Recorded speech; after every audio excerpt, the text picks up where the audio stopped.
नमस्कार दोस्तों। कोई चुनौती कोई मुसीबत न रोक पाएगी, बुलंद हौसलों को अब कोई बाधा न रोक पाएगी। उम्मीदों भरा नया साल है आया, उम्मीदों भरा नया साल है आया, सफल होने से अब कोई ताकत न रोक पाएगी। नए साल में आप सब स्वस्थ रहें, खुश रहें और सुरक्षित रहें। इसी मंगल कामना के साथ पढ़ाई करो टीम की तरफ से आपको नए साल की हार्दिक शुभकामनाएं। A very happy new year to you all. तो आइए दोस्तों, शुरू करते हैं नए साल के पहले दिन में आज का नया सेशन। तो बढ़ते हैं 1 जनवरी 1891 की तरफ। डॉक्टर संपूर्णानंद, शिक्षक, राजनीतिज्ञ और उत्तर प्रदेश के दूसरे मुख्यमंत्री डॉक्टर संपूर्णानंद का जन्म उत्तर प्रदेश के बनारस में इसी तिथि को हुआ था। वो संस्कृत और हिंदी के विद्वान थे। स्वतंत्रता के बाद उन्होंने उत्तर प्रदेश की पहली सरकार में शिक्षा मंत्री के रूप में कार्य किया। वो उत्तर प्रदेश के दूसरे मुख्यमंत्री बने 28 दिसंबर 1954 से लेकर 7 दिसंबर 1960 तक। 1962 में वह ललित कला अकेडमी उत्तर प्रदेश के पहले डायरेक्टर बने और उन्होंने राजस्थान के तीसरे राज्यपाल के रूप में भी कार्य किया 16 अप्रैल 1962 से लेकर 16 अप्रैल 1967 तक। आइए अब पढ़ते हैं 1 जनवरी 1894। सत्येंद्र नाथ बोस, महान मैथमेटिशियन और फिजिसिस्ट। सत्येंद्र नाथ बोस का जन्म कलकत्ता में इसी तिथि को हुआ था। वो क्वांटम मैकेनिक्स पर अपने काम के लिए बहुत फेमस हैं। 1916 में वे कलकत्ता यूनिवर्सिटी में एक रिसर्च स्कॉलर के रूप में शामिल हुए और थ्योरी ऑफ रिलेटिविटी में अपनी पढ़ाई शुरू करी। 1916 से 1921 तक उन्होंने कलकत्ता यूनिवर्सिटी में फिजिक्स डिपार्टमेंट में लेक्चरर के रूप में काम किया। 1921 में उन्होंने एज ए रीडर के रूप में यूनिवर्सिटी ऑफ ढाका में फिजिक्स डिपार्टमेंट में प्रवेश लिया। 1924 में उन्होंने क्लासिकल फिजिक्स के रेफरेंस के बिना प्लैंक्स क्वांटम रेडिएशन लॉ का एक पेपर लिखा। उन्होंने जर्मनी में आइंस्टाइन को यह paper planks law and hypothesis of light quanta इसको भेजा। आइंस्टाइन ने इसे स्वयं जर्मन में ट्रांसलेट किया और बोस के नाम से प्रेस्टिजियस जर्मन जर्नल में प्रेजेंट किया। आइंस्टाइन ने बोस आइडिया को एटम्स पर लागू किया and this theory led to the prediction of the existence of phenomena, जिसे बाद में बोस आइंस्टाइन कंडेंसेट के रूप में जाना जाता है, जो बोसॉन का डेंस कलेक्शन है।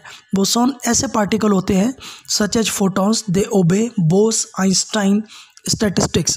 Bosons are the particles with integral spin. Bosons are named after Bose. Boson was suggested by Paul Dirac in Bose honor.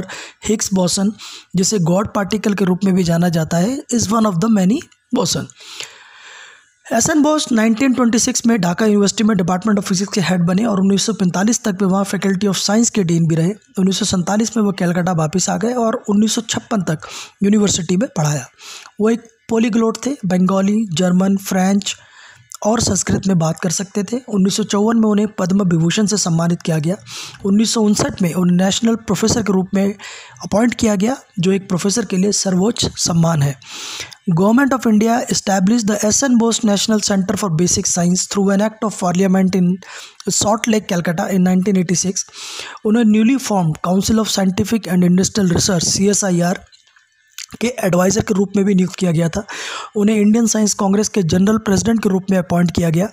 वो इंडियन स्टैटिस्टिकल इंस्टीट्यूट के प्रेसिडेंट भी रहे। He become a fellow of the royal society in 1958। वो संसद राज्यसभा के सदस्य भी थे 3 अप्रैल 1952 से 2 अप्रैल 1960 तक। आइए बढ़ते हैं नेक्स्ट ईयर की तरफ। 1 जनवरी 1941। गोवर्धन असरानी। असरानी का जन्म इसी तारीख को जयपुर में हुआ था। उनकी पहली फिल्म कांच की चूड़ियाँ थी। 1971 से उन्हें फिल्मों में मुख्य अभिनेता या मुख्य अभिनेता के करीबी दोस्त के रूप में ऑफर मिलना शुरू हुआ। 1972 से 1991 तक असरानी ने राजेश खन्ना के साथ 25 फिल्में की। असरानी ने चला मुरारी नायक के साथ और सलाम मेम साहब के साथ में उन फिल्मों में मुख्य भूमिका निभाई। उन्होंने 350 से अधिक हिंदी फिल्मों में अभिनय किया और उन्होंने गुजराती फिल्मों में भी काम किया था। उन्होंने 6 फिल्मों का निर्देशन किया। अहमदाबाद और रिक्शा वालों, चला मुरारी हीरो बनने, सलाम मेम साहब, हम नहीं सुधरेंगे, दिल ही तो है और उड़ान। आइए बढ़ते हैं नेक्स्ट ईयर की तरफ। 1 जनवरी 1951 नाना पाटेकर, बहुत मशहूर अभिनेता, लेखक और फिल्म निर्माता नाना पाटेकर का जन्म महाराष्ट्र के मुरुड जंजीरा में हुआ था। उनकी पहली फिल्म गमन थी। परिंदा, अग्निसाक्षी, क्रांतिवीर, अपहरण और नट सम्राट फिल्मों में उनके प्रदर्शन ने उन्हें कई पुरस्कार दिलाए। 1991 में उन्होंने पहली बार प्रहार निर्देशित की। उन्होंने इस फिल्म के लिए सेना का प्रशिक्षण लिया and he was given the honorary rank of a captain. उन्होंने यशवंत, बजूत और आँच में प्लेबैक सिंगिंग की। 2013 में उन्हें पद्मश्री से भी सम्मानित किया गया था। आइए बढ़ते हैं नेक्स्ट ईयर की तरफ। 1 जनवरी 1973 आनंद कुमार, सुपर 30 फाउंडर, एक एजुकेशनिस्ट, मैथमेटिशियन। आनंद कुमार का जन्म बिहार की राजधानी पटना में इसी तारीख को हुआ था।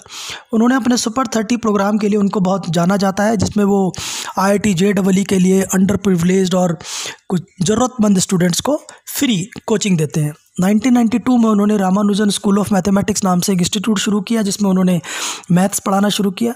उन्होंने 2002 में अपने सुपर 30 कार्यक्रम की शुरुआत की, जब एक छात्र IIT JEE के लिए कोचिंग लेने के लिए उनके पास आया, लेकिन गरीबी के कारण एनुअल फ़ी नहीं दे सकता था। हर साल वो इकोनॉमिकली बैकवर्ड सेक्शन के 30 स्टूडेंट्स का सिलेक्शन करने के लिए एक कंपटीशन टेस्ट आयोजित करते हैं, और जो चुने जाते हैं वो उन्हें पढ़ाते हैं और उन्हें 1 वर्ष के लिए स्टडी मटेरियल और अकोमोडेशन प्रदान करते हैं। 2013 से 2017 तक 450 छात्रों में से 391 ने IIT JEE एग्ज़ाम पास किया। मार्च 2009 में डिस्कवरी चैनल ने सुपर 30 पर एक डॉक्यूमेंट्री भी प्रकाशित की। उन्हें सुपर 30 प्रोग्राम को टाइम मैगज़ीन की बेस्ट ऑफ एशिया 2010 की लिस्ट में भी शामिल किया गया था। उन्हें 2010 में S रामानुजन पुरस्कार से सम्मानित भी किया गया था।